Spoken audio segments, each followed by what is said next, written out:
और मर जाते ही दोनों परी बन गई। फिर दोनों ही उस खड़ी पहाड़ों पे जा पहुंची। इसके बाद सब मिलके खुशी खुशी स्वर्ग में चले गए। सिंचुला जंगल में बहुत सारे पंछी रहते थे। पॉपी, मुनिया, नैन्सी, राया, ये 4 पंछी सारे पंछियों में से कुछ अलग सी थी। उन चारों में थी गहरी दोस्ती। जंगल के बाकी पंछियों से वो ज्यादा मिलती जुलती भी नहीं थी। वो चारों बहुत ही सुंदर थी। जंगल के सारे पुरुष पंछियों ने उन चारों को बस देखते ही रहता था, उनसे दोस्ती करना चाहता था। लेकिन वो चारों पंछी अपने में ही खेलते थे, घूमते थे, बातें करते थे और इस वजह से जंगल के बाकी पंछियों ने उनको बहुत ही घमंडी समझते थे। सारे महिला पंछी उनके खूबसूरती से जलते भी थे। एक दिन जब पॉपी, राया, नैन्सी और मुनिया जंगल में घूम रही थी, तभी जंगल के बाकी पंछी मिलकर बातें कर रही थी। तभी उनको देखकर टुन्ना ने बोला, अरे देखो देखो वो 4 पंछी। फिर मैक्स ईगल ने बोला, अरे हाँ, पॉपी को देखते ही मेरा तो होश ही उड़ जाता है और मुझे तो राया पसंद है। चलो उनसे थोड़ी बातें करते हैं। ये कह के मैक्स ने पॉपी को नाम से पुकारा और बोला, पॉपी पॉपी देखो मैं तुमसे दोस्ती करना चाहती हूँ। मैक्स की आवाज सुन के पॉपी कबूतर मुड़ के देखी और बोली, लेकिन मैं नहीं चाहती। क्यों नहीं चाहते? मैक्स में बुराई क्या है? कोई बुराई नहीं है, बस मैं नहीं चाहती। ये सुन के मैक्स को बहुत गुस्सा आता है और वो मन ही मन कहता है, इसकी इतनी घमंड, इसको तो सबक सिखाना ही पड़ेगा। और ये सब दूर पेड़ पर बैठी हुई अर्लोसरस देखती है और वो मयूरी से कहती है, तूने देखा मयूरी, मैं इस टुन्ना से दोस्ती करने के लिए बेचैन हूँ, लेकिन ये राया से दोस्ती करना चाहती है और राया की रहते मुझसे टुन्ना कभी दोस्ती नहीं करेगा। मुझे इस राया का कुछ करना ही होगा। तभी वहाँ उल्लू महाराज आता है और कहता है, नैन्सी तुम मुझे बहुत पसंद हो और इस जंगल का पंछी कुल के राजा होने के खातिर मैं तुम्हें रानी बनाने की प्रस्ताव देता हूँ। उल्लू महाराज की बातें सुनकर नैन्सी सालिक कहती है, मुझे माफ करना महाराज, आप मांसाहारी है और मैं कोई मांसाहारी से शादी नहीं कर सकती। क्या तुम्हारी इतनी साहस कि तुम मेरे प्रस्ताव मानने से इनकार कर रही हो? तुम्हें इसकी सजा जरूर मिलेगी। फिर उल्लू ने अपने प्रजा को आदेश दिया, मेरे राज की पक्षी प्रजाओं, नैन्सी को पकड़कर सूली पे चढ़ाओ, ये मेरा आदेश है। तभी थियो कौवा, अल्बर्टो काकातुआ, मैक्स ईगल और टुन्ना मिलकर नैन्सी सालिक को पकड़कर ले जाते हैं। ये देखकर पॉपी कबूतर, मुनिया और राया मैकाऊ विचलित होकर कहती है, नहीं नहीं, ऐसा मत कीजिए महाराज, नैन्सी को छोड़ दीजिए। लेकिन जब सब मिलके नैन्सी को सूली में चढ़ाने ही वाले थे, तभी अचानक से मुनिया उड़ते हुए आती है और खुद सूली पे बैठ जाती है और मुनिया को ऐसा करते देखकर सब चौंक जाती है। तभी नैन्सी चिल्लाती रोती हुई बोली, अरे तूने ये क्या किया मुनिया, क्यों किया? ऐसा नहीं करती तो वो सब तुम्हें मार देती। महाराज की प्रजा तुम्हें छोड़ने वाले नहीं थे और तुम मेरे सबसे प्यारे दोस्त हो। मैं खरी खरी तुम्हें मरते हुए नहीं देख सकती थी, इसीलिए। ये कह के मुनिया ने दम तोड़ दी। लेकिन दम तोड़ते ही वो एक सुंदर सी परी बन गई और एक ऊंची खड़ी पहाड़ों के ऊपर जाके रुकी, जो किसी ने भी नहीं देख पाई। इसके बाद फिर एक दिन मैक्स ने पॉपी के लिए एक फल लेकर आया और बोला, पॉपी आज मेरा जन्मदिन है और मैं सबके लिए फल लाया हूँ। मैं जानता हूँ तुम मुझसे दोस्ती करना नहीं चाहते, लेकिन इस जंगल के सदस्य होने की खातिर मेरे जन्मदिन पर एक फल तो खा सकती हो ना? ठीक है, आज तुम्हारा जन्मदिन है और आज के दिन मैं तुम्हें उदास करना नहीं चाहती। जन्मदिन मुबारक हो। ये कह के पॉपी जब फल को खाने जा रही थी, तभी वहाँ नैन्सी आती है और कहती है, रुको पॉपी, मुझे इन पे विश्वास नहीं है, इसीलिए ये फल पहले मैं खाऊंगी। अगर मुझे कुछ नहीं हुआ तब तुम खाओगे। ये कहते ही नैन्सी फल खाना शुरू करती है और नैन्सी को फल खाते देखकर मैक्स डर के मारे वहाँ से भाग जाता है। नैन्सी फल खाते ही मर जाती है। तभी वहाँ राया पहुँचती है। ये क्या हो गया मेरे दोस्त? मुझे बचाने के लिए तूने जहर पी ली। मैं अपने इतने अच्छे दोस्त को खो दी। अगर मैं यहाँ पहले आ जाती तो तुझे वो फल खाने ही नहीं देती। मैं खा लेती ये जहर। ऐसा मत बोल मेरी प्यारे दोस्त। अब एक तू ही तो रह गई मेरे लिए। नैन्सी भी मरते ही एक परी बन गई और वो भी उसी खड़ी पहाड़ों पे जाके रुकी। इधर पॉपी और राया रोने लगी। ऐसे ही कुछ दिन बीत गए।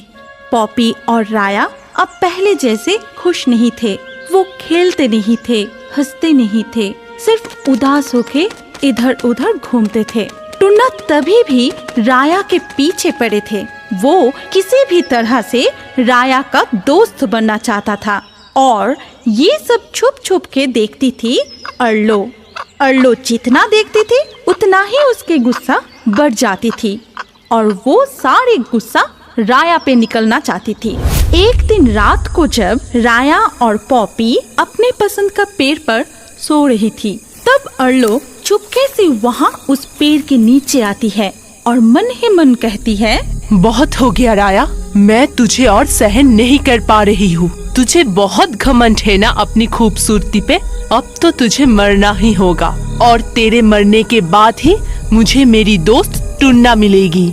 ये कह के अर्लो ने चुपके से उस पेड़ पे आग लगा दिया और उस आग से पॉपी राया को बचाने लगी तो राया पॉपी को, दोनों ने एक दूसरे को बचाते हुए आखिर में दोनों ही जलकर मर गई और मर जाते ही दोनों परी बन गई। फिर दोनों ही उस खड़ी पहाड़ों पे जा पहुँची जहाँ पहले से ही नैन्सी और मुनिया रुकी थी। वो समझ नहीं पा रही थी कि वो चारों परी कैसे बन गई। वो समझ रही थी कि मरने के बाद क्या हर कोई परी बन जाता है। तभी वहाँ भगवान विष्णु आते हैं और कहते हैं, परियों, तुम ये सोचकर परेशान हो ना कि तुम मरने की बाद ऐसे परी कैसे बन गई। असल में तुम चारों देव सखिया थी, लेकिन मेरी श्राप से यहाँ पंछी बनकर जन्मी थी। क्योंकि तुम चारों परी अपनी अपनी खूबसूरती को लेकर हमेशा झगड़ती थी, एक दूसरे को नुकसान पहुँचाने में तुली रहती थी और इसीलिए मैंने श्राप दिया था कि तुम धरती पे पंछी रूप लेकर जन्म लोगी और यहाँ रहकर एक दूसरे को प्यार करना सीखोगे। और ऐसा कोई वक्त आता है तो बिना सोचे ही एक दूसरे के लिए अपनी जान तक दे दोगी, तभी तुम्हें मुक्ति मिलेगी। और आज तुम चारों मेरा श्राप से मुक्त हो। चलो अब स्वर्ग में वापस चलते हैं। इसके बाद सब मिलके खुशी खुशी स्वर्ग में चले गए। वृंदावन के घने जंगल पे पक्षियों के झुंड में टुन्ना अपनी माँ टुनिया, बाबा टुन्ना और भाई टुनटुन के साथ रहती थी। पक्षियों के झुंड के सारे पंछी आपस में खेलते थे, घूमते थे, बातें करते थे, लेकिन उन सब से अलग थी टुना। वो दिन भर सिर्फ भगवान कृष्ण का ही नाम जप करते थे और टुना को ऐसे देखकर सारे पंछी हंसते थे, उसे पागल समझते थे और उसको चिढ़ाते भी थे। एक दिन जब सारे पक्षियाँ बैठ के बातें कर रहे थे, तभी टुना अकेले ही कृष्ण भगवान के नाम जपते हुए नदी के किनारे पेड़ पर बैठी थी। हरे कृष्णा हरे कृष्णा हरे कृष्णा। तभी एक नन्हा सा बालक अपनी गाय के साथ खेलते हुए उस पेड़ के नीचे आता है। फिर, अरे तुम कौन से पंछी हो जो इतने मीठा से कृष्ण भगवान के नाम ले रहे हो? मैं टूना, लेकिन तुम कौन हो? क्या तुम्हें हम पक्षियों की भाषा समझ आती है? मेरा नाम मुकुंद है और मैं सबकी भाषा समझती हूँ। मेरे दोस्त गाय की भाषा, नाग की भाषा, पंछियों की भाषा, इस नदी की भाषा और हवा का भाषा समझ सकता हूँ। लेकिन तुम इतने अकेले में क्यों बैठे हो? क्या तुम्हारा कोई दोस्त नहीं? मुझे किसी से भी बात करना अच्छा नहीं लगता। मैं तो पूरा दिन कृष्णा भगवान की नाम जपती हूँ और इसीलिए सब मुझे चिढ़ाते हैं, परेशान करते हैं। मुझे बहुत दुख होता है, लेकिन तुमसे बात करने में मुझे बहुत अच्छी लग रही है। ठीक है, तुम मेरे दोस्त गाय से मिलो। ये मेरा दोस्त गाय है, ये हमेशा मेरे साथ ही रहता है। अब चलो, तुम्हें मेरे और एक दोस्त नागराज से मिलवाता हूँ। ये कह के मुकुंद गाय के साथ टूना को लेकर एक गुफा के पास जाता है। फिर नागराज, ओ नागराज, जी प्रभु, क्या आदेश है? इनसे मिलो। ये है टूना, ये हमारा नया दोस्त है। अगर इसे कोई भी परेशानी हो तो तुम जरूर मदद करना। जी प्रभु। इसके कुछ दिन बाद एक दिन टूना जब एक फल खा रही थी, तभी ना जाने कहां से चील आके टूना की फल छीनकर उड़ जाता है और पीछे से सारे पंछी हंसने लगते हैं और चोंच से उसकी पंख खींचने लगते हैं। तभी टूना बहुत रोने लगती है। तुम सब बहुत बुरे हो। मैंने तुम लोगों का क्या बिगाड़ा है? क्यों परेशान करते हो मुझे? टूना जितनी रोते हैं सब उस पे उतना ही हंसते हैं। तो क्या बिगाड़ेगा रे, छोटी सी पागल पंछी? मैं पागल नहीं हूँ, मैं कृष्णा भगवान की भक्त हूँ। और देखना, आप सबको कृष्णा जी एक दिन जरूर सजा देगी। अच्छा, तो हम भी देखते हैं कि इस वक्त को कृष्ण भगवान जी कैसे बचाता है और हमें कौन सा सजा देते हैं। तभी टूना और जोर जोर से रोने लगती है।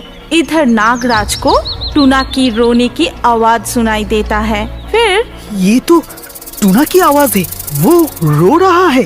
कुछ तो हुआ है, मैं जाके देखता हूँ। इसके बाद नागराज वहाँ पहुँच के चुपके से सब कुछ देखता है। फिर बड़ा सा नाग का रूप धारण करके सबको डराता है। अरे बाप रे, कितना बड़ा नाग! टूना हमारे दोस्त है, तुम सब टूना को परेशान करना बंद करो, नहीं तो मेरे जहर से कोई भी नहीं बच पाओगे। हमें माफ कर दीजिए नागराज, फिर कभी हम टूना को परेशान नहीं करेंगे। ये बात हमेशा याद रखना। टूना, तुम अपना ध्यान रखना, अगर कोई भी परेशानी हो तो जरूर बताना। मैं चलता हूँ। ठीक है नागराज, तुम भी अपना ख्याल रखना। फिर एक दिन टूना अपने भाई टुनटुन, माँ टुनिया और बाबा टुन्ना के साथ घास के दाने खाने के लिए खेत में उतरे। तभी दो शिकारी आए और जाल फेंककर उन्हें पकड़ लिया। फिर सब डर के मारे चिल्लाना शुरू किया।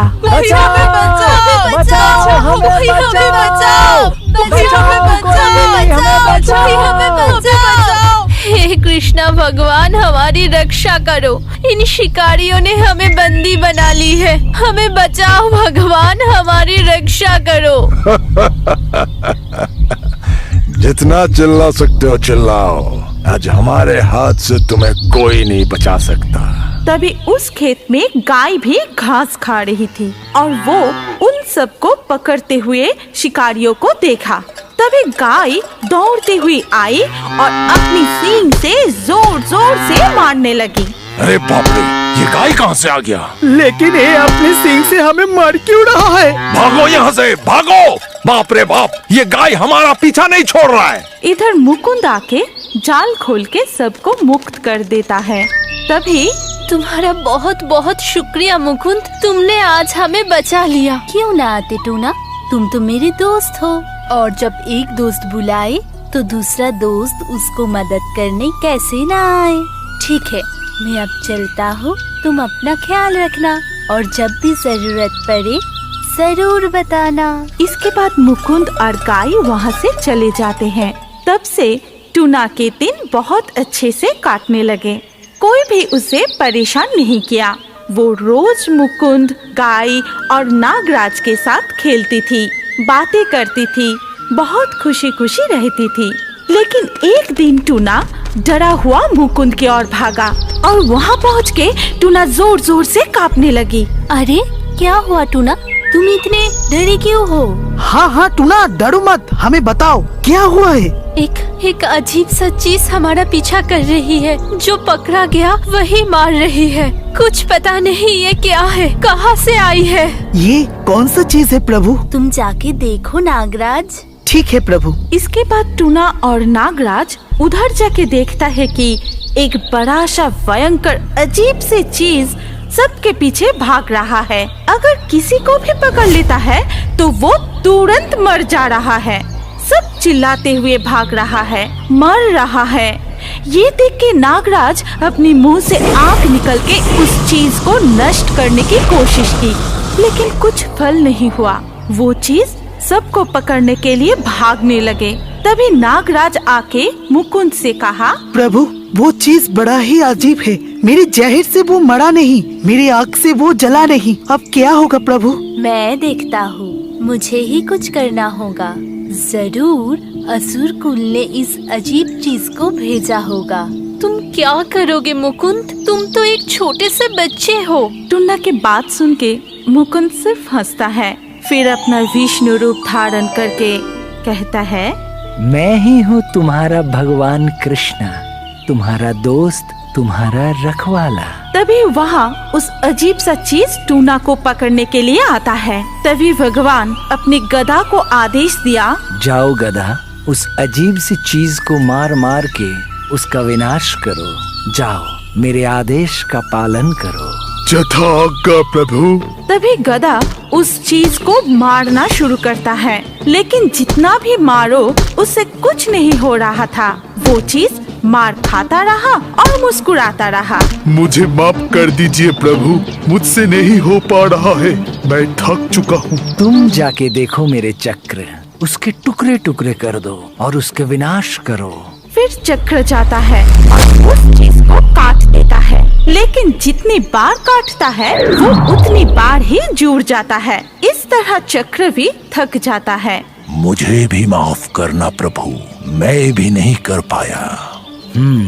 ये असुर कुल विनायक चालाकी से अपने शक्ति के बल पर ये अजीब चीज को बनाया है जिसे विनाश नहीं कर सकते, लेकिन जीव कुल को बचाने के लिए उसे प्रतिरक्षा शक्ति बढ़ाना होगा।